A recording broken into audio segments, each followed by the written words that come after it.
यहाँ तक हमें अपना स्नेह देने के लिए पधारे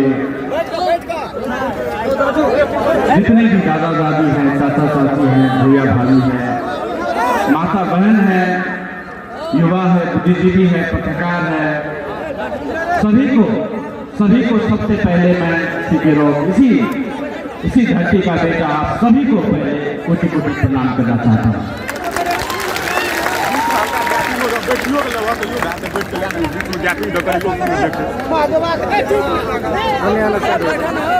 और इस भूमि पर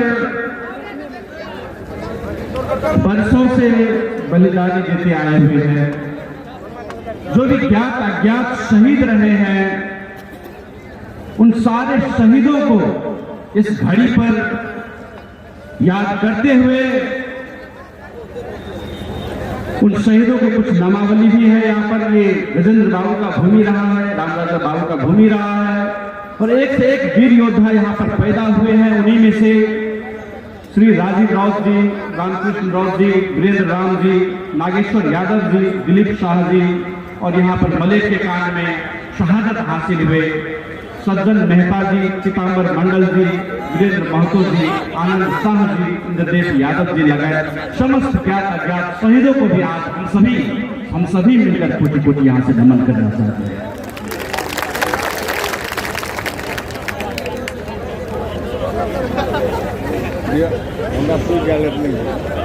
हालांकि यह गृह जिला है, फिर भी ऐसा संवाद का क्रम, ऐसे बातचीत का क्रम, एक दूसरे की भावना को समझने का क्रम बहुत ही विरल अवसर प्राप्त होता रहा है।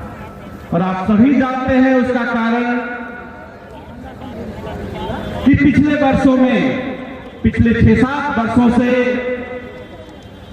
कहीं न कहीं नेपाल सरकार के द्वारा, राज्य के द्वारा जो दमन की नीति ली गई थी, जिसके कारण से हमें नजरबंद की अवस्था में रखा जाता था, भाषण तक नहीं करने दिया जाता था, कोई संवाद का दौरान नहीं होने दिया जाता था। उसकी वजह से यह संवाद का क्रम, दो हृदय का जो मिलन का जो क्रम था, कहीं न कहीं उलझा हुआ था, कहीं न कहीं टूटा हुआ था, कहीं न कहीं रुका हुआ था।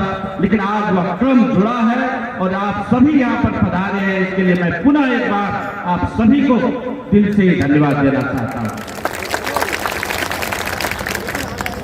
और इस क्रम में हमारे मित्र ने भी कुछ सवाल उठाए, कुछ पुरानी यादों को उन्होंने दोहराया, और इसीलिए मैं पुनः जोड़ना चाहता हूं, क्योंकि कल हम बाहर से आ रहे थे, यहां से बहुत दूर डांग जिले में आम सभा करके जब हम लौट रहे थे कल, तो एक जगह ठहरे, सरलाही जिला में एक जगह ठहरे, और वहां पर ठहरने के क्रम में एक बच्चा की कोई छठियार था, वहां पर उन्होंने दावत दे दिया, हम ठहरे वहां पर कुछ क्षण, और वहां पर एक बुजुर्ग ने पुनः एक बार सवाल मुझसे किया कि बेटा तुम तो अमेरिका में वैज्ञानिक की काम करते थे, करोड़ों में कमाई करते थे, फिर वो सारी बातों को छोड़कर यहाँ पर क्यों चले आए?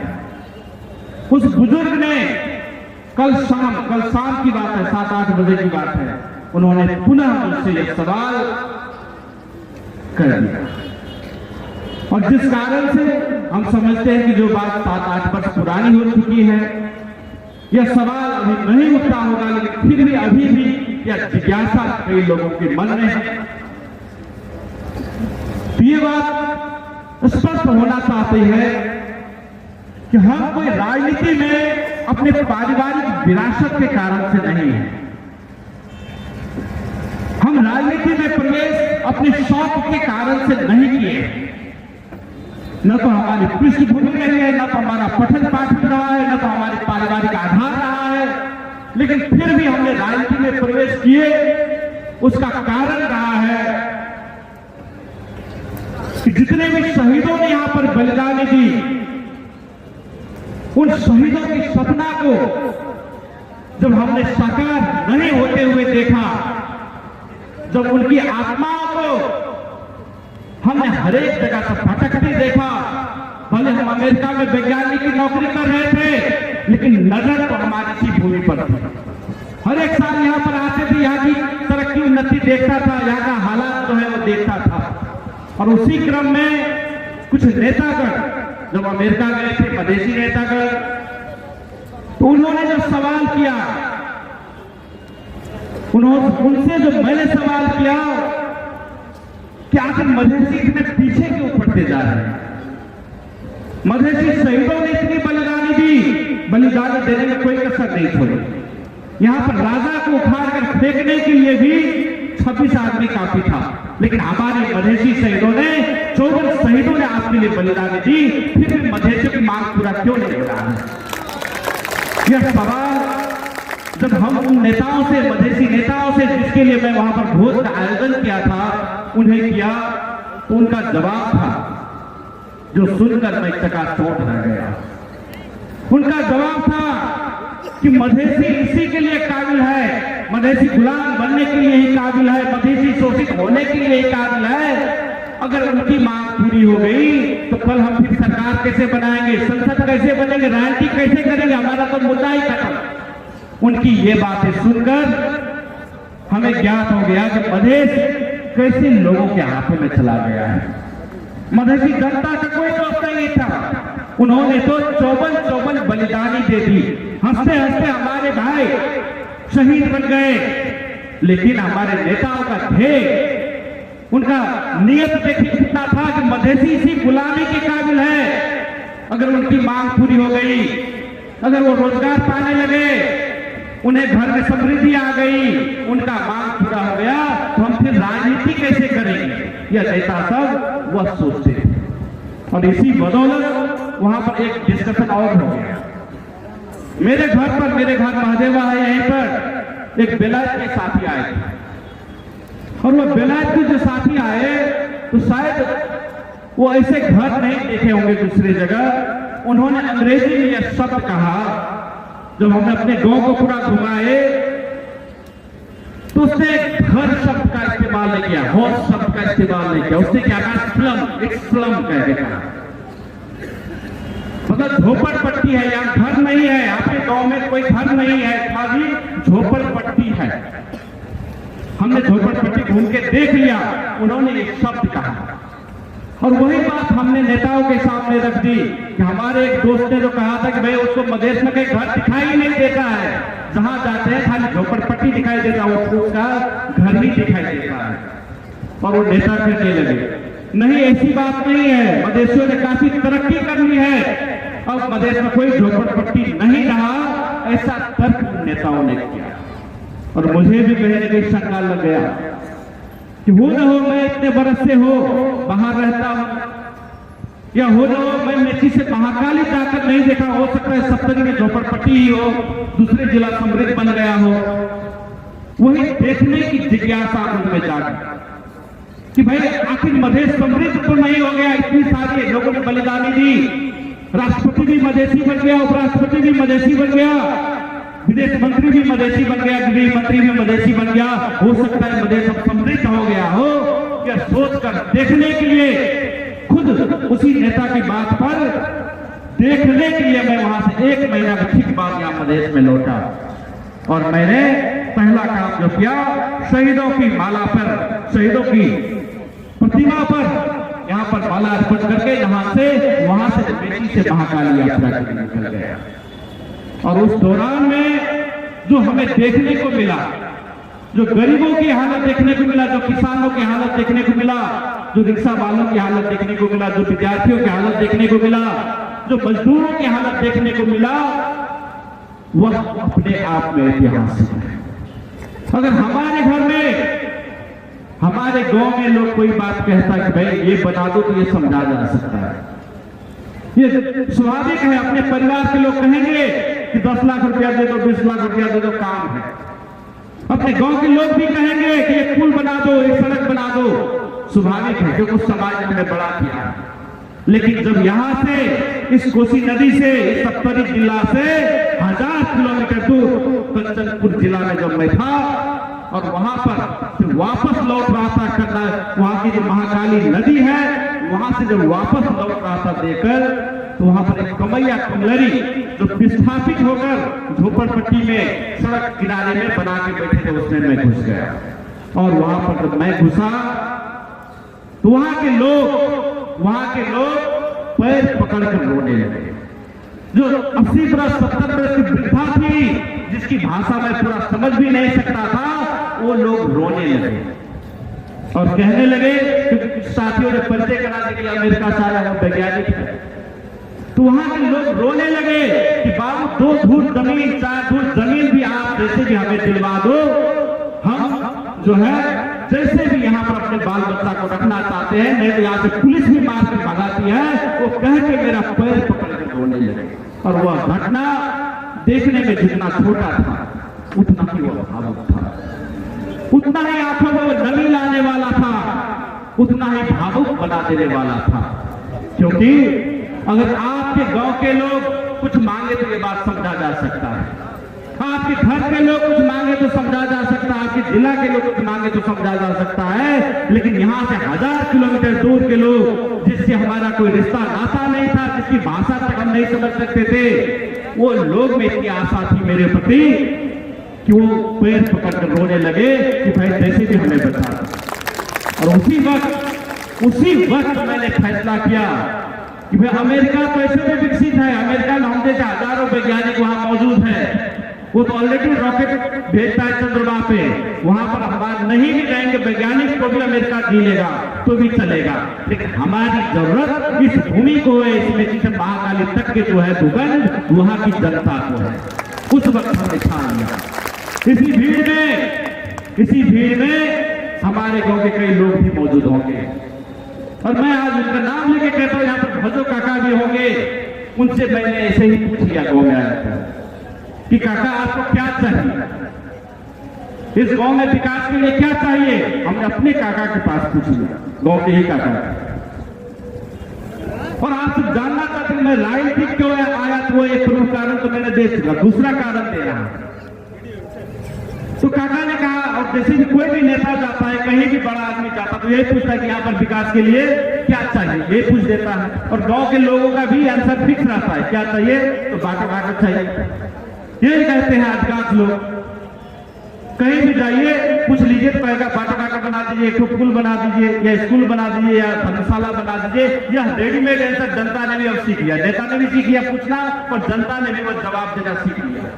और हमने भी वही बात पूछ लिया कि भाई पूछने में क्या जाता है, पूछ लेते हैं। और भजो काका ने जो जवाब दिया वह भी दूसरा कारण है। उन्होंने जवाब दिया कि यहाँ की जो खेत है, यहाँ की जो खेत देखते हो यह बंजर पड़ा हुआ है, इसमें कोई सिंचाई की व्यवस्था नहीं है, तो हो सकता है तो 2 जगह बोरिंग ही करवा दो, हम सब ठीक है।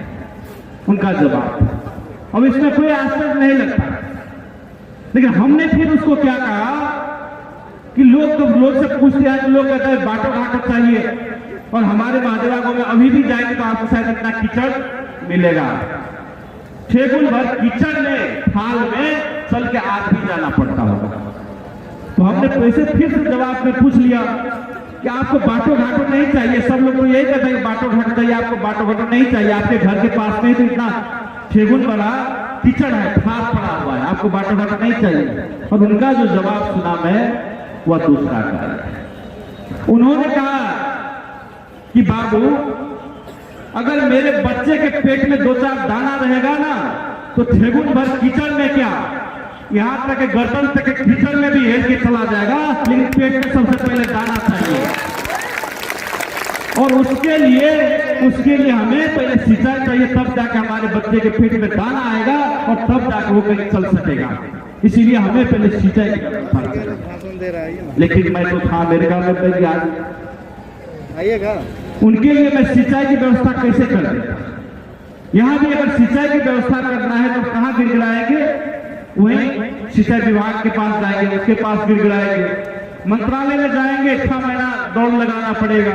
और मैं तो यहाँ आया था बस 15 दिन 20 दिन के लिए, और वही हुआ। मंत्रालय में जाकर मैंने एक लेटर दिया, लेकिन वो भाई ऐसे पूरी करता है, आपको 6 महीना लगाना पड़ता है, 10 दिन दौड़ लगाना पड़ता है, तब जाकर 2 बोरिंग आपको मिलेगा। वो भी कब मिलेगा, कब लगेगा, किसका कितना कमीशन होगा, उसका कोई गुंजाइश नहीं है। तो भले मैं अमेरिका में वैज्ञानिक था, करोड़ों में कमा रहा था, लेकिन यहाँ पर इस तरह से निरीह था कि अपने पैसा से भी गांव में 2 बोरिंग लगाने के काबिल नहीं था। और आप भी नहीं लगा सकते हैं, आप चाहकर भी, आपके पास अरबों रुपया हो जाए तो भी चाहकर भी आप अपने गांव में जो हमारा एक अस्पताल खोल देंगे, ये नहीं खोल सकते। आप चाहकर भी अपने गांव में कहीं स्कूल खोल देंगे, ये नहीं हो सकता। उसके लिए सरकार की ही अनुमति चाहिए, उसके लिए गौ पालिका की ही अनुमति चाहिए, उसके लिए वही राजनीति ही जरूरत पड़ती है। आप जो कहेंगे ऐसे कर लेंगे, ऐसा नहीं होगा। तीसरी बात, अमेरिका में मान लीजिए आप कमा के कितना कमा लेंगे, और यहीं पर बैठकर भी कितना कमा लेंगे, 10 करोड़ 20 करोड़, मान लीजिए साल में 1 करोड़ ही कमा लिए तो 20 साल में 20 करोड़ कमाए ना, तो 20 करोड़ लगाने में मान लीजिए आपको कोई एक पैसा भी अपने पास नहीं रखना है, जितना आपको मिला सारा का सारा समाज में ही लगाने कर दिए, तो 20 करोड़ में आप राजगिरा से अपने गांव तक एक सड़क तक नहीं बना सकते। अगर अनुमति दे भी देता है तो सड़क तक नहीं बना सकते, ऐसी पावर है राजनीति। इसीलिए हर एक तरीका से हम समझ गए कि अगर मधेश को तरक्की उन्नति करना है, मधेशियों के लिए कुछ करना है, तो राजनीति बिना, भले ही राजनीति कितना ही गंदा क्यों न हो, कितना ही अनपढ़ आदमी के हाथों में क्यों न चला गया हो, कितना ही ठेकेदार और गुंडा के हाथों में क्यों न चला गया हो, अगर मधेश में कुछ परिवर्तन लाना है तो राजनीति में हाथ डालना ही पड़ेगा। और यही सोचकर वहां से मैं राजीनामा देकर वापस आ गया।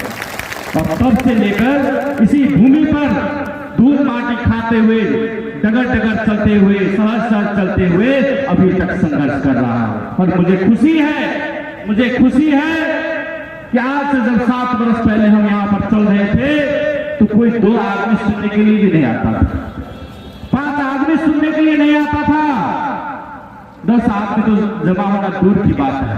लेकिन आज इसी प्रांगण में जनता ने दिखा दिया कि उन्हें परिवर्तन चाहिए, उन्हें विकास चाहिए, उन्हें अधिकार चाहिए। जनता ने यह दिखा दिया है, जनता ने दिखा दिया है कि ठेकेदार राज से आजित है, जनता ने दिखा दिया है वो भ्रष्टाचार से आजित है, जनता ने दिखा दिया है कि वो सामंतवाद से आजित हो गए हैं। उन्हें अब जनता राज चाहिए, यही की जनता ने आवाज साफ कर दिया है और यह परिवर्तन आज रहेगा, ये जानना जरूरी है। और उसी क्रम में जब हम सब संघर्ष करने के लिए उतरे तो इसी तरह संवाद का क्रम जब आगे बढ़ा तो नेपाल सरकार से रहा नहीं गया। नेपाल सरकार ने देखा कि ये तो सच्चाई फैला रहा है, अगर जनता तक सच्चाई पहुंच गई तो जनता तो उठ जाएगी, जनता जान जाएगी, वो अपना अधिकार लेने लगेगी। उसमें नेता भी डर गए, यही के नेता भी तो और डर गए कि भाई एक ईमानदार आदमी राजनीति में आ गया, करोड़ों की नौकरी छोड़ के आ गए, हम तो यहाँ पर पैसा कमाने के लिए राजनीति में आए थे, कुछ मालामाल होने के लिए राजनीति में आए थे, कुछ पद के लिए राजनीति में आए थे, अपने साली समझी को मंत्री बनाने के लिए राजनीति में आए थे, तो हमारा बर्बाद कर देगा कह के ये नेता भी पीछे पड़ गए, जिसके परिणाम स्वरूप दर्जनों बार मेरी गिरफ्तारी हुई, जिसके परिणाम स्वरूप महीनों तक हमने जेल में काटा, लेकिन फिर भी इनको सुकून नहीं आया। जब हम रोहतक की जेल में थे तो उस जेल में हमें मरवाने के लिए यहाँ के मधेसी नेता तक लग गए थे, और वही कारण है जो नेपाल सरकार ने हमें ट्रांसफर करके केंद्रीय कारागार में भेज दिया। ये हालत रहा है, तो ये दमन रहा है इनका, जिसके कारण हमारे यहाँ पर राम मनोहर यादव जी जो है, हमारे मित्र ने कहा उनके ही जिला की घटना है, उन्हें शहादत देना पड़ा। हमारे प्रधानमंत्री जी ने यही राम मनोहर यादव जी को पकड़वा कर हिरासत में ही नहीं लिए, उनकी हिरासत में, पुलिस हिरासत में हत्या कर दी गई। और दुख की बात यह है कि बड़े से बड़े युद्ध भी होता है, महाभारत का युद्ध हुआ, रामायण का युद्ध हुआ, उस युद्ध में भी कितने भी विद्रोही क्यों न हो, कितने भी शत्रु क्यों न हो, लेकिन जब लाश गिरता है तो उस लाश को उठाने दिया जाता है।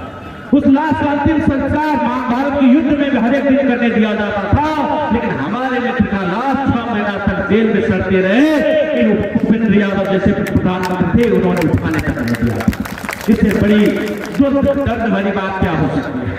यह दर्द इस दिल में आज भी चुभता है, आज भी इस दर्द दिल में चुभता है। और जब हम सोचते हैं इस अपने मित्र की हालत को, और इसी कारण से जब हम सब अभियान में जाते रहे तो उस समय में यही पर मलेश कांड भी हुआ, आप सभी जानते हैं। कि जब 2072 साल में नेपाल सरकार ने जबरदस्ती संविधान को लादना चाहा, जिसको हमने कहा कि यह काला संविधान है, तो यहाँ की जनता फिर से एक बार उठी।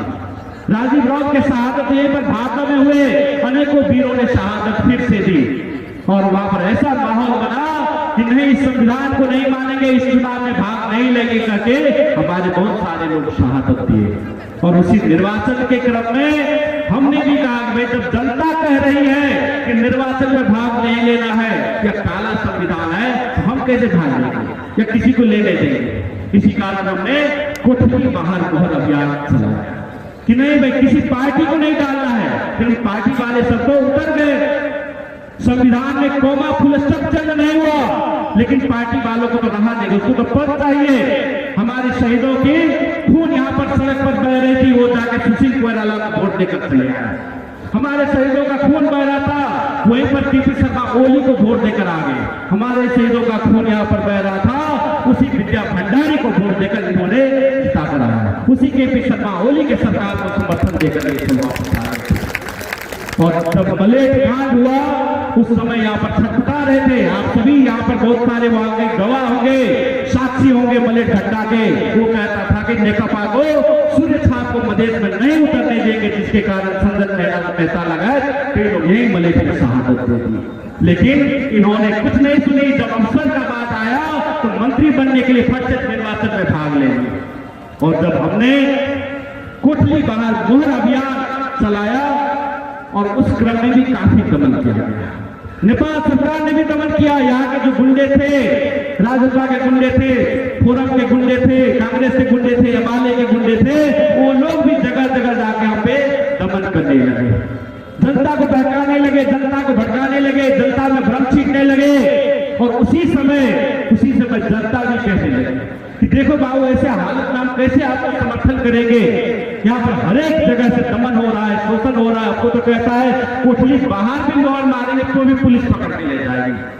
तो जनता ने ये आह्वान किया, जनता ने वो जनमत दिया कि अगर आप कोई चुनाव चिन्ह लेके आते हैं, आप भी अपनी पार्टी गठन करने के आते हैं, तो हम समर्थन देने के लिए तैयार हैं।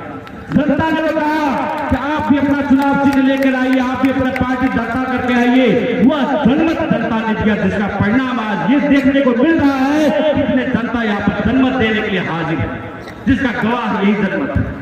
तो उसी जनमत को कदर करते हुए हम सबने जनमत पार्टी का गठन किया है। उसी जनमत, इसलिए पार्टी का नाम भी जनमत पार्टी इसीलिए रखा गया है कि जनता का जनमत द्वारा निर्मित पार्टी है। जनता ने कहा पार्टी बनाकर आइए, उसी जनमत पर निर्मित पार्टी, इसलिए पार्टी का नाम भी जनमत पार्टी रखा गया है। तो जनता की आवाज है, इसीलिए इसका लाउड स्पीकर चुनाव चिन्ह भी लाउड स्पीकर लिया गया है। ये जानना जरूरी है। तो जनता ने जब कहा, जनता ने आदेश दिया, उससे बड़ा आदेश कहीं का नहीं होता। जनता जनार्दन होती है, जनता से बड़ी शक्ति कुछ भी नहीं होता है। जनता के आगे किसी एक व्यक्ति की महत्वाकांक्षा कोई मायना नहीं रखता है। जनता ने कहा पार्टी बनाकर आइए, चुनाव चिन्ह लेकर आइए। यह जनमत पार्टी निर्वाचन आयोग में दर्ता नंबर 1 से 50 लेकर दर्ता हुई है और जनता के बीच में अपना लाउड स्पीकर चुनाव चिन्ह लेकर आ रही है। ये जानना जरूरी है। और हमारे कुछ मित्रों ने कहा होगा, यहाँ पर बहुत सारे भ्रम भी फैला देते हैं। जब हमारी जनमत पार्टी बनी तो बहुत लोगों को मधेश में मिर्ची लगी, बहुत लोग छटपटाने लगे, तिल मिलाने लगे, बहुत लोगों को मिर्गी लगे, क्योंकि वो लोग भ्रष्टाचार करते आ रहे थे, जनता को ठगते आ रहे थे, जनता से बार बार ठगकर वोट लेते आ रहे थे। और उनको तो मिर्ची लगना स्वाभाविक था, क्योंकि जो भ्रष्टाचार करके जनता को ठग कर वो आ रहे थे, उनका वह दुकान बंद होने वाला था। ईमानदारों की पार्टी जनमत पार्टी आने की वजह से उन्होंने अनेक भ्रम फैलाना जनता में शुरू किया कि देखो ये तो समझौता करके आ रहे हैं। तो याद रखिए, यहाँ पर कोई भी मांग पूरा हुआ है वो जनता के द्वारा ही समझौता करके ही पूरा हुआ है। माओवादी को ले लीजिए, 17,000 आदमी को मरवा दिए, 17,000 आदमी का खून बहा दिए, लेकिन फिर अंत में किया क्या? समझौता करके ही आए मूल राजनीति में। सूडान में 25 बरस तक युद्ध चला, 22 लाख आदमी मरे, फिर अंत में फिर क्या हुआ? समझौता ही हुआ। तो बिना समझौता के यहाँ कुछ भी नहीं हो सकता। कुछ भी हासिल करेंगे, जनमत संग्रह भी कराएंगे, तो उसके लिए पहले समझौता ही होगा। तो उस समझौता से घबराना कैसे? जो भी कुछ होना है वो तो समझौता के तहत ही होना है। और हमने कोई छुप कर उन जैसा समझौता नहीं किया। हमने सर्वोच्च स्तर पर, सबसे ऊंचे स्तर पर जो होता है समझौता, वह समझौता किया। सरकार को झुकाकर, सरकार को अपने आंदोलन के आगे झुकाकर वो समझौता किया था। उनके जैसे किसी पार्टी या व्यक्ति से समझौता नहीं किया। हमने किसी भी देश से समझौता करेंगे, अमेरिका में आप समझौता करेंगे, अमेरिका का सरकार सबसे बड़ा हुआ, उससे करेंगे। भारत में समझौता करेंगे तो भारत सरकार से करेंगे, और नेपाल में करेंगे तो नेपाल सरकार से समझौता करेंगे। उससे बड़ा वो स्तर कुछ भी नहीं होता है समझौता का। हमने इसीलिए नेपाल सरकार से सबसे उच्च स्तर पर जाके, सर्वोच्च स्तर पर जाके वो समझौता किया है। दूसरे पार्टी की तरह किसी पार्टी से केपी शर्मा ओली के साथ समझौता नहीं किया है। केपी ओली साथ के समझौता वो लोग किए। उसका बिल्ला हर एक जगह देखने को मिलेगा, एक जगह नहीं, दो जगह नहीं, बार बार आपको देखने को मिलेगा। अभी कुछ दिन पहले ही राजपा वाले ने सिर्फ 2 सीट के लिए, राष्ट्रीय सभा में 2 सीट के लिए किससे समझौता किया? यह डॉक्यूमेंट आपको हर एक जगह मिलेगा। यह समझौता केपी शर्मा ओली और राजेंद्र महतो के बीच में, राजपा अध्यक्ष के बीच में। ये है ओली के साथ बिकना, इसको कहते हैं। तो नेकपा के साथ सिर्फ 2 सीट के लिए समझौता करके आ गए, 2 सीट के लिए समझौता करके आ गए। ऐसे समझौता इन्होंने ही नहीं किया, उपेंद्र जी ने बार बार किए हैं। उपेंद्र जी ने भी बार बार किए। ये 2075 डेट 14 गते समझौता है। इन्होंने भी नेपाल कम्युनिस्ट पार्टी और संघीय समाजवादी फोरम नेपाल बीच को सहमत किया। इन्होंने नेपाल सरकार के साथ भी नहीं किया। इन्होंने कोई नेकपा एमाले के साथ समझौता किया। साइन करने वाले कौन है? लेकिन एक और है केपी शर्मा ओली का साइन है, दूसरी ओर उपेंद्र यादव का साइन। ये कहता है उपेंद्र यादव को ओली के साथ साइन करके पूरा मधेश को बेचना, इसको कहते हैं। हमने हमारे समझौता पत्र को दिखा दीजिए कहां पर है वो ओली का साइन। कहीं पर नहीं मिलेगा, क्योंकि हमने सर्वोच्च स्तर पर जाकर, सबसे ऊंचे स्तर पर जाकर समझौता किया है। और इनके जैसे वो कमरे में बैठकर इस तरह से समझौता नहीं किया है। ये लोग जो समझौता करते हैं, फोरम जो समझौता करते हैं, राजपा जो समझौता करते हैं, तो अंधेरे कमरे में बैठ जाते हैं, वहां पर कोई साथी भी नहीं रहता है। और ये ड्राफ्ट तो पहले से तैयार होता है। ये जाकर सिर्फ छाप लगाते हैं, उनका जी हुजूरी करते हैं और वापस चले आते हैं। हमने उस तरह से समझौता नहीं किया है। हमने ऐसा समझौता किया है जो आज तक नेपाल के इतिहास में ऐसा समझौता कोई इवेंट माओवादी के साथ नहीं हुआ था, ऐसा समझौता किया था। जो समझौता खुलेआम पहले घोषणा करके किया गया था, हम अब समझौता में जा रहे हैं। खुलेआम सभी को मालूम था, पत्रकार को मालूम था, देश को मालूम था, विदेश को मालूम था। वो खुलेआम हुआ था, उसका साक्षी पूरा देश रहा है, पूरा टीवी पे लाइव हो रहा था। कभी नेता का समझौता लाइव देखने कभी किसी नेता के, इस नेताओं के औकात है तो लाइव पर आके कहीं पर समझौता करिए तो चुपे चाप जाता है, पैसा लेता है और छाप लगा के चले आता है अंधेरे कमरे। ऐसे समझौता ये लोग करते रहे और विदेश बेचते रहे। लेकिन हमने पूरी देश की जनता को साक्षी मानकर, पूरे सारे टेलीविजन पे लाइव आ रहा है, देश की जनता देख रही, विदेश की जनता देख रही है। और वह समझौता नेपाल सरकार के साथ समान स्तर पर, आज तक किसी ने समान स्तर पर समझौता नहीं किया था, जिसके देखकर बहुत शासकों को भी तिलमिली लगी। तो दुई देश बीच भागो समझौता, शासक पर कहने लगे जो तो दुई देश बीच भागो समझौता जब। ऐसे समान स्तर पर आज तक समझौता करने का अवकाश किसी नेता में नहीं है। ऐसा समझौता करके आए थे और उसके तहत हमने विजय हासिल किया था। हमने कोई समझौता भी नहीं, हमने वो विजय का दस्तावेज घोषणा किया था। हमने वहीं से, आप सब जिसने भी लाइव देखा होगा उसको मालूम होगा, हमने वहीं से कहा था यो हम लोग विजय भाई को समझौता करते ही उसी मंच पर हमने लाइव कहा था जो हम लोग विजय भाई को हम लोग योटे मांगते। अब की बार एक ही मांग, जनमत संग्रह का ऐलान, जो मांग पूरा भरा रही समझौता भाई को न लगा उससे हमने वो विजय की घोषणा भी उसी मंच पर कह किया था। हमने इन जैसे, इन दलालों जैसे जाके पूरा मधेश को बेच करके केपी शर्मा ओली के साथ बेचकर प्रधानमंत्री बनने के लिए वो समझौता नहीं हुआ। हमको कहा गया आपको कौन सा पद चाहिए, प्रधानमंत्री चाहिए, कौन सी मंत्री चाहिए? हम कहे आप देने वाले कौन होते हैं? आप देने वाले कौन होते हैं मालिक? जिस दिन हमारी औकात होगी हम खुद अपना बना लेंगे, हम खुद अपना पद ले लेंगे। आपको देने की जरूरत नहीं है, मधेसी जनता खुद अपना अधिकार ले लेगी, आपको देने की जरूरत नहीं है। जिस दिन हमारी औकात होगी हम खुद अपना अधिकार बना लेंगे, अपना अधिकार छीन कर ले लेंगे। यह कह के हमने समझौता किया है। इनके जैसे सिर्फ 2 सीट के लिए या सरकार में जाने के लिए समझौता नहीं हुआ। तो ये बात आपको जब भी कोई गांव में जाकर भ्रम फैलाता है, इसका फोटोकॉपी रखे, उसके मुंह पे काटिए, मुंह पे दिखा दीजिए उनके कार्यकर्ताओं पे कि कैसे वो लोग मधेश के शहीदों के रगत के साथ खून के देखते रहे, या उनके मुंह पर मार कर दिखा दीजिए। ये बात है। और ये एक बार नहीं हुआ है, यहाँ तो और जानना जरूरी है, क्योंकि मलेट में शहीदों को क्यों मरवाए थे? मलेट में 5 शहीदों को क्यों मरवाए थे? कि सूर्य छाप रहे और सूर्य छाप को निषेध करना है, मधेश में आने नहीं देना है। लेकिन अभी इसी समझौता में क्या लिखा है उन्होंने?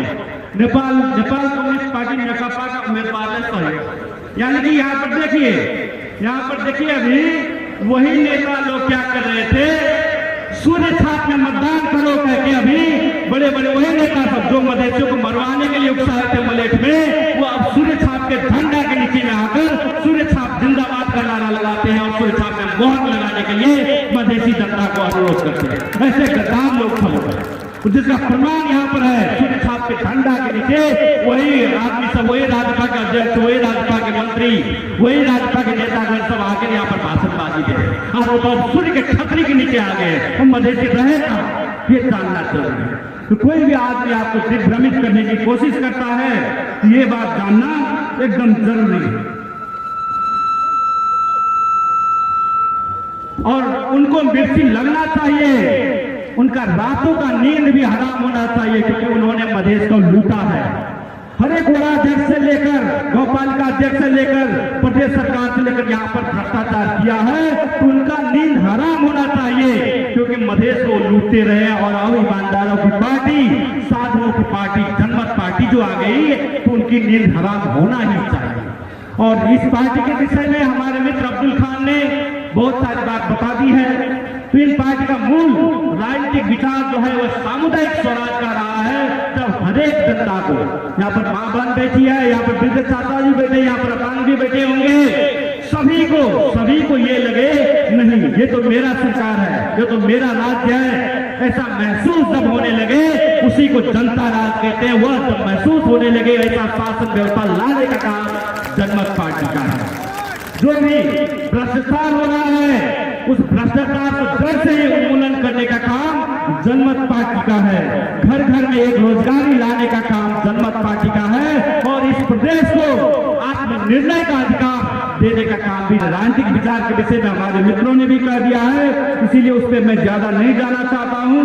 और अगला यहाँ पर जो जंगल राज है उसको खत्म करके और आगे बढ़ने के लिए हमें जनता राज लाने के लिए आगे बढ़ना, ये कहना चाहता हूं। अब आप कहेंगे क्या मतलब, जैसे दूसरे पार्टी थे वैसे ये पार्टी भी निकल जाएगा, ऐसा भी आप कभी कभी लगता होगा। इसके विषय में हमारे मित्र ने भी कहा था कि वृक्ष में कौन सा फल लगेगा वो उसका बीज कहता है, वो बीज कहता है। अगर 2 जोड़ चप्पल जिस नेता को खरीदने का औकात नहीं था, वो अगर नेता बनेंगे, करोड़पति बनने के लिए बनेंगे ना। और वही हुआ, जिस नेता को सुनसरी में 2 जोड़ चप्पल खरीदने का बात नहीं था, आज 100 करोड़ का मालिक बन गया। तो वो क्या करेंगे? वो तो लूटेंगे ही मधेश को, बर्बाद करेंगे ही। वो बीज को देखना जरूरी है। लोग नेता बनते, पद नहीं मिला, माओवादी ने पद नहीं दिया तो फोरम बना लिया। कांग्रेस ने देखा, कांग्रेस का कुछ नहीं होने वाला देखा, मधेश का आंदोलन उठ गया तो कांग्रेस से रायनवा देके कमलोपा बना लिया। तो जो अवसर के तलाश में निकलेंगे उसे तो अवसरवादी ही कहा जाएगा, और वो सिर्फ पद के लिए काम करेंगे। तो वो फर्क है। लेकिन जनमत पार्टी में कौन जुड़ता है? जो अपनी जान पर खेलने के लिए हर हमेशा तैयार रहा है, जिसको आप पिछले 7 वर्ष से देख रहे हैं कि गले में अपने फांसी का फंदा लेकर घूमता है, वो कभी मरने से डरता नहीं, कभी कहीं झुकता नहीं। ऐसे लोगों की पार्टी जनमत पार्टी है। यह एक जैसा कैसा होगा, उन नेता जैसा कैसा होगा ये पार्टी? जो बीज ही फर्क है, ये फर्क रहेगा। जिस पार्टी को मधेसी शहीद ने ही बनाया था, मधेसी शहादत के बल पे ही जो पार्टी बनी थी, वही पार्टी का अध्यक्ष साहब क्या कहते हैं, मधेशवाद हृदय काम था मधेशवाद, और हम सब उसको मधेसी का मसीहा बना दिए थे। जो खुद कहता है मधेशवाद काम था, और आज क्या किए, ले दे के जो है उस पूरे पार्टी को ले दे के मधेश के नाम पर यहाँ पर वोट मांगे, पार्टी बनाए मधेश के नाम पर, और ले दे के जाके बाबूराम भट्टराय के चरण में सौंप आया, और आज उसका अध्यक्ष बाबूराम भट्टराय बन गया। वो कभी मधेसी पार्टी हो सकता है। यहाँ पर साइन देखिए, एक और बाबूराम भट्टराय का साइन और एक और उपेंद्र यादव का साइन है। तो पूरा का पूरा पार्टी को बेचकर बाबूराम भट्टराय के चरण में आ गए। ऐसी पार्टी मधेश के हित में कभी कर ही नहीं सकता है, कभी हो ही नहीं सकता है। ये जानना जरूरी है।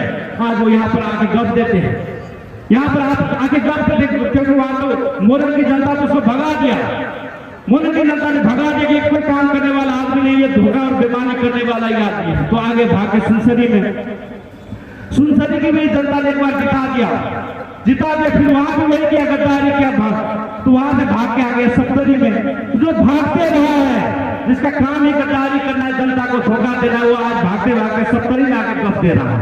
लेकिन उसी पार्टी की केंद्रीय सदस्य की लिस्ट देखिए, केंद्रीय सदस्य की नामावली वेबसाइट पर मौजूद है।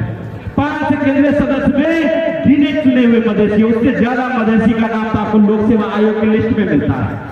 वो मधेश को कौन हिलाने वाला पार्टी है, उसमें तो पूरा का पूरा शासक वर्ग का आदमी आके कब्जा कर लिया। उसका अध्यक्ष भी, उसका संघीय अध्यक्ष भी वही बाबूराम भट्टराय हो गया, जो काला संविधान जारी करने वाला था। उसका नेता कौन है? एमाले, पूर्व एमाले वाला सुभाष श्रेष्ठ कौन है? पूर्व एमाले।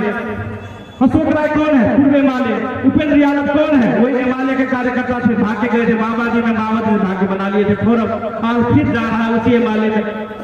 तो ये कोई बड़ी बात नहीं है, उनका औकात ही वही है, जो मालिक वहां से आदेश देगा वही करने वालों की पार्टी है, ये जानना जरूरी है। इसीलिए उन पार्टी जैसा जनमत पार्टी नहीं है। जनमत पार्टी एक एक आदमी जेल जाने के लिए कभी नहीं घबराया, अपनी जान को कुर्बान करने के लिए नहीं कभी घबराया, ऐसे लोगों की पार्टी जनमत पार्टी है। इसीलिए यह पार्टी बहुत ही भिन्न पार्टी रहा है। और सबसे बड़ी बात है, उनको बार बार आपने देख लिया, एक बार नहीं, बार बार मंत्री बनाए, बार बार सांसद बनाए, जिन्होंने उन्होंने किया था। और यही पार्टी भाजपा और फोरम ही नहीं, कांग्रेस को आप सब 70 बरस से देख रहे हैं, एमआलए को भी 30 बरस से राज चला के देख रहे हैं, और इन भाजपा और फोरम या समाजवादी जो कहिए इसको भी 13 बरस से देख रहे हैं। और बार बार इसको देख लिए, ये सब कुछ करने वाला नहीं। टेस्ट होकर एक्सपायर हो गया, टेस्ट होकर एक्सपायर हो गया है। तो जो दवा जो है, जिस दवा का म्याद गुजर गया हो, वो दवा का अगर कोई इलाज नहीं हो सकता है। मान लीजिए ये दवा है, अब ये दवा का जब म्याद गुजर जाएगा, तो दवा कितना खाएंगे तो कोई काम नहीं देने वाला। तो वो पार्टी वही है। कांग्रेस भी 70 वर्ष खा के देख लिए, कोई मधेश का इलाज नहीं किया, उल्टा बीमारी फैला दिया। एमआलए को भी देख लिए, 30 वर्ष से शासन किया, कोई काम नहीं है। और इस भाजपा फोरम को भी 13 वर्ष से खा के देख लिए कि तो मधेश और अत्याचार आतंक कर रहा है। तो जो म्याद गुजरा हुआ पार्टी सब है, इसको बार बार खा के देख लिए, ये कोई कुछ करने वाला नहीं है, कुछ करने वाला नहीं है। तो ये एक्सपायर दवा को, ये म्याद गुजरा हुआ दवा को फिर खाना नहीं। खाना क्या है? जो नया लैब में टेस्ट होकर आया है, 7 वर्ष से टेस्ट दिया है कि मधेश का इलाज ये जनमत पार्टी कर सकती है, वो दवा नया दवा खाना, वही मधेश का इलाज कर सकते हैं। अगर वही पुराने आउटडेटेड एक्सपायर्ड दवा खाते रहे, उल्टा रिएक्शन करेंगे, पूरा रिएक्शन करे। और वही हुआ है। अभी आप जिता दिए, बड़ा अध्यक्ष में फोरम जीता है, राजपा जीता है, कांग्रेस जीता है, एमआलए है, वो गरीबों के घर पे जाकर डोजर चला रहा है, कभी किसी को मुद्दा में, झूठा मुद्दा में फंसा रहा है, कभी किसी की बेटी का बलात्कार कर दे रहा है, कभी किसी को ऐसे मारपीट कर रहा है, कोई सूचना मांगने जाता है तो नहीं देता है। हमारे अपने ही महाजन को ले लीजिए, वहां के जनता ने वोट नहीं दिया, उसको कोई बजट नहीं दे रहा है। ये दमन हर एक जगह, आप सिफारिश मांगने जाते हैं तो सिफारिश नहीं देता है, वृद्ध भत्ता लेने जाते हैं वृद्ध भत्ता उठा के बैठ जाता है। हर एक जगह वो दमन शोषण करते हैं। कि फोरम, भाजपा, कांग्रेस, जपा जितना है, ये आतंक फैला के रख दिया है पूरे मधेश में। इसीलिए उस आतंक को खत्म करने के लिए भी जनमत पार्टी को ही साथ देना पड़ेगा, वो जनमत पार्टी ही काम कर सकती है। अब आप कहेंगे भाई जनमत पार्टी तो नया है, ये कैसे करेगी? तो आप बताइए, अगर यहीं पर राजनांदगांव में मोबाइल दुकान में आप जाएंगे कि मोबाइल खरीदना है, तो आप क्या कहेंगे? क्या कहेंगे? 70 बरस पुराना मोबाइल दे दो, है? नहीं कहेंगे। आप कहेंगे जाके कि सबसे नया मॉडल में मोबाइल आया है, लेटेस्ट मॉडल, जिसमें इंटरनेट भी चला सकते हैं, वीडियो भी देख सकते हैं, वो मॉडल। आप ये ना कहेंगे, आप ये तो नहीं कहेंगे 30 बरस पुराना मोबाइल दे दो, 70 बरस पुराना मोबाइल दो, ये तो नहीं कहते हैं। गाड़ी खरीदने जाते हैं, अभी स्कॉर्पियो खरीदने जाएंगे तो क्या कहेंगे? 70 बरस पुराना गाड़ी दे दो। कहेंगे सबसे नया मॉडल जो गाड़ी है, लेटेस्ट मॉडल वाला गाड़ी, वो दिखाओ, वो दिखाओ, वो मॉडल वाला गाड़ी दिखाओ। गाड़ी चाहिए आपको नया मॉडल, मोबाइल चाहिए नया मॉडल, और पार्टी चाहिए और 70 बरस पुरानी कबाड़ी पार्टी, जो पूरा जंग लगकर बर्बाद हो गया है, पूरा बीज लगकर बर्बाद हो गया है, पहिया पहिया उसका खुल गया है, पहिया पहिया बर्बाद हो गया है, सीट भी बर्बाद हो गया है। वो पार्टी आपको चाहिए जिसका 6 पहिया 6 और बिखरा पड़ा हुआ, जोड़ जाड़ के तो बनाया था, है? हमारे मित्र ने कहा कि उसका नाम, मैं उसका नाम नहीं लेना चाहूंगा, छोटे अलग अलग पहिया जोड़ के बनाया था, पुराना वृद्ध पहिया से बना के, लेकिन वो काम तो नहीं कर रहा, उसमें जंग लग के वो पूरा बर्बाद हो गया है। वो ऐसी पुरानी कबाड़ी जंग लगी हुई पार्टी में आप जाएंगे भी, वो आपको कहीं नहीं ले जा सकता है, कहीं नहीं ले जा सकता है। इसीलिए जब भी आपको पार्टी चयन करना है तो जनमत पार्टी की गाड़ी ही चयन कीजिए, जो 7 बरस से कड़ा रोड टेस्ट देकर आया है, वो जनमत पार्टी की गाड़ी ही चयन कीजिए। वही पार्टी आपको गंतव्य तक पहुंचा सकता है, वही पार्टी आपको लक्ष्य तक पहुंचा सकता है, वही पार्टी आपको विकास और समृद्धि तक पहुंचा सकता है। ये बात है। दूसरी बात आप याद करेंगे, और ये इसी में मैं एक बात और जोड़ देना चाहता हूं कि भाई आप सब घर में दूध रखते हैं, घर में, कटोरा में रखते हैं, हाड़ी में रखते हैं, लोहिया में रखते हैं। तो दूध की रखवाली करने के लिए कभी बिल्ली को तो नहीं रखते हैं। जब दूध रखते हैं तो दूध की रखवाली के लिए बिल्ली तो नहीं रखते हैं। अगर दूध की रखवाली के लिए बिल्ली रखेंगे, भले वो बिल्ली मोटा घाटा क्यों ना हो, स्मार्ट ही क्यों ना हो, अगर दूध की रखवाली के लिए अगर बिल्ली को रखेंगे तो बिल्ली क्या करेगी?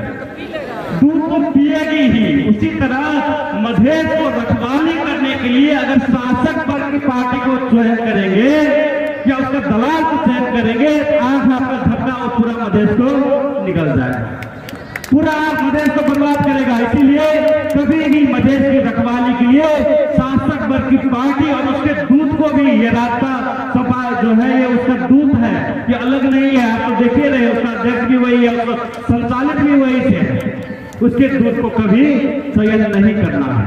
और कभी कभी लगता होगा भाई फलाने नेता का चेहरा तो हम जैसा दिखता है, मधेसिया जैसा लगता है, उपेंद्र यादव में मधेसिया जैसा लगता है।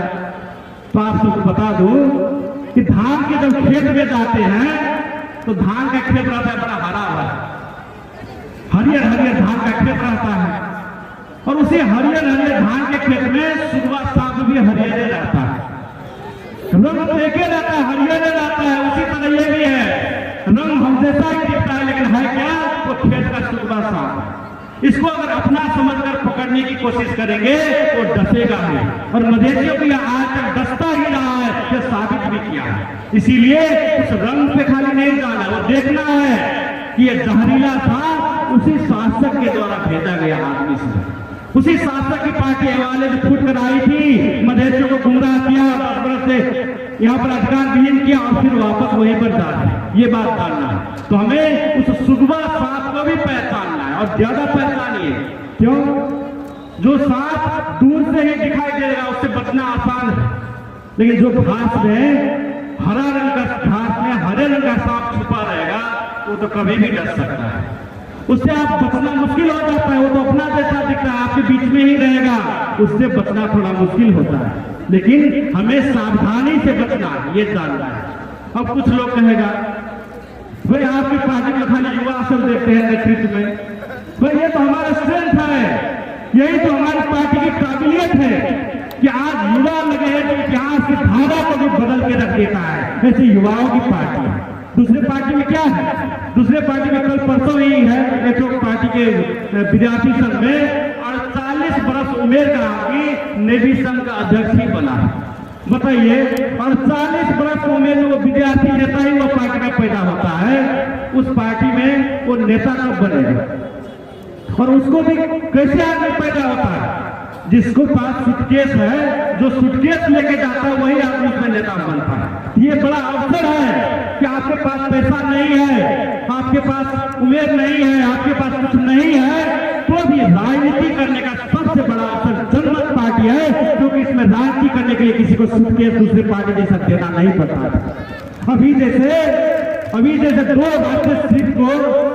दो राज्यसभा के सीट को इसी जिला के सामंतों ने सूटकेस के बल पे जाके खरीद लिया, और जो लोग राजनीति करते आ रहे थे, जो शहीद के परिवार थे, जो बिलख रहे थे, वो बिलखते ही रह गए और जाके ये सूटकेस खरीद के लेके चले आ गए।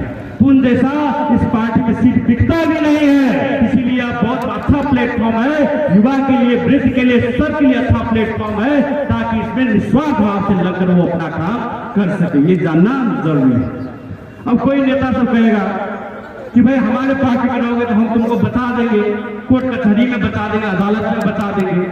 हमको बताइए, सबसे पुरानी पार्टी यहाँ पर कांग्रेस है। जो कांग्रेस पार्टी का अपना ही बड़ा नेता आफ्ताब आलम अभी जेल में सड़ रहा है, वो अपने बड़े नेता आफ्ताब आलम को नहीं बचा पा रहे, वो आपको क्या बचाएगा? सोचने वाली बात यह है, जो नेकपा का जो है सभामुख कृष्ण बहादुर महरा खुद जेल में सड़ रहा है, वो नेकपा खुद नहीं बचा पा रहा है, वो आपको क्या बता सकता है? जो राजपा रेशम चौधरी को नहीं बचा सका, उसका दर्जनों के सैकड़ों कार्यकर्ता अभी भी जेल में सड़ रहा है, वो किसी को क्या बता सकता है? और जो फोरम का अध्यक्ष या समाजवादी का अध्यक्ष खुद अब गवर्नर संघार में जेल जाने वाले हैं, पहले भाई तुम अपना तो बच लो, फिर दूसरे को बताना। हम खुद कौन भ्रष्टाचार में जाने वाले, क्योंकि सब नेताओं ने जो भ्रष्टाचार किया है सबका फाइल वहां पर बंद है। गौपालिका अध्यक्ष से लेकर वड़ा अध्यक्ष से लेकर इसके पार्टी का अध्यक्ष का फाइल अख्तियार में बंद वहां पर मौजूद है। ये जानना जरूरी है, किसी को सुरक्षा नहीं दे सकता है। और मैं दावे के साथ कहता हूं कि पूरे देश में, पूरे जेल में कहीं भी आपको एक भी जनता पार्टी का कैंडिडेट होता है, यहाँ का था साउथ कोरिया तक जाता था, वो हालत इतना समृद्ध था हमारा देश, हमारा प्रदेश।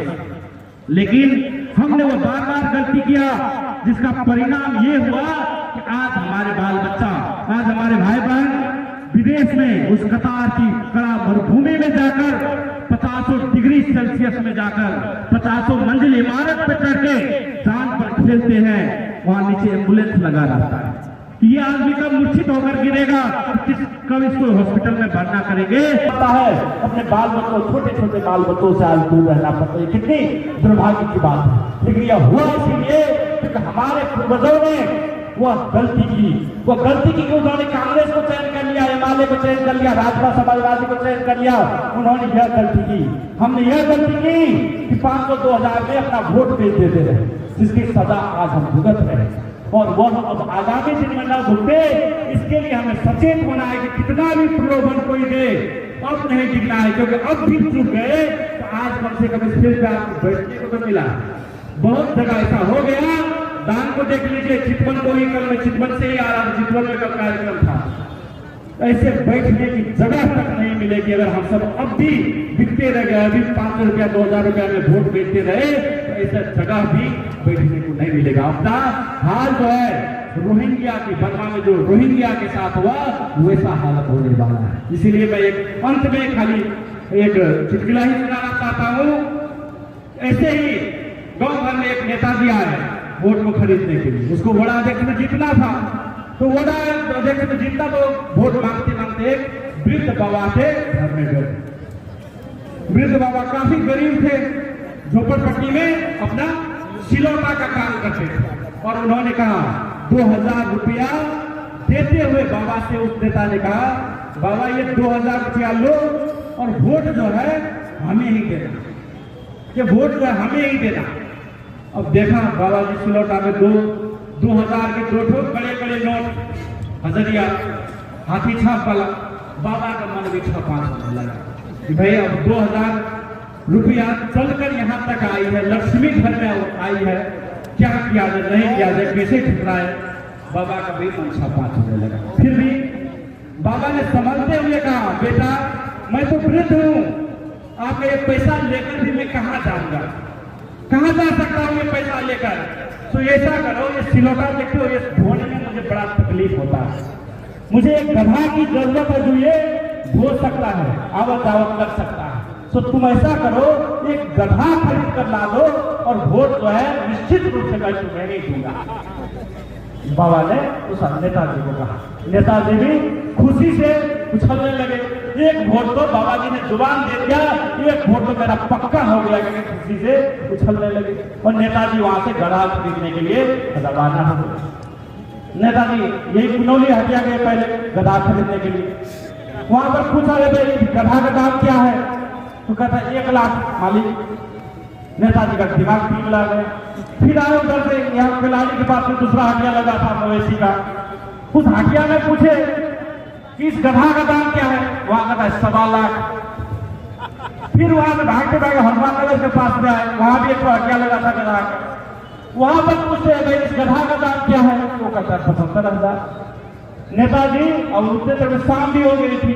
नेताजी गुस्से के मारे तिलमिलाते हुए फिर अपने गांव आए और उसी बाबा जी के पास गए और वो 2,000 रुपया ऐसे लेके बाबा जी के आगे पटक दिए और कहे, बाबा ये 2,000 रुपया ही रखो, ये 2,000 रुपया में कहीं भी गधा नहीं मिला मुझको, ये 2,000 रुपया ही रखो और वोट हमको ही देना। ऐसा करके पटक दिए। तब जाके बाबा जी थोड़ा आंख ऐसे कर गिरते हैं और तब कहते, बाबू जब 2,000 रुपया में आपको एक गधा नहीं मिला तो हमारी औकात उस गधा से भी गया गुजरा है।